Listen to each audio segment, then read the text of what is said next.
Hey, what's up guys? So dalam peti sejuk korang ada lagi tak daging frozen hari tu? Bawa keluar sebab kita nak buat cheesy oblong burger. Okay, masukkan daging kisar yang frozen tu. Ada masukkan garam dengan black pepper. Goreng sekejap. Lepas tu masukkan separuh biji bawang Holland. Sambung goreng sampai dia mula garing-garing sikit lah.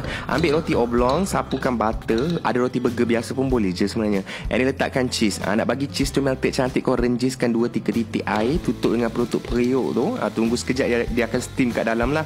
And sedia, boleh letak kat tepi. Jangan tak cukup nafas hari dua ni. Lepas tu letakkan kita punya daging. Now kita nak buat sos. Sos kita ambil separuh cawan mayo. Tambahkan pickle. Pickle ni timun jeruk kat supermarket ada jual. Lepas tu masukkan mustard. Letakkan cuka. Sikit je cuka, jangan banyak nanti dia masam. Tambahkan garlic powder, black pepper dan juga 2 sudu chili sauce. Kalau orang tanya kenapa tak pakai sos tomato macam Mak Saleh, boleh. Tapi aku macam tak pedas. Dia nak kena ada kick juga. Sos chili sikit. Kita tekak Malaysia kan. Lepas tu letakkan sayur kat tepi. Letaklah tomato ke lettuce ke kepit. Sedia untuk dihidang. Actually awal-awal aku nak buat roti john sebenarnya, ala-ala inspired roti john.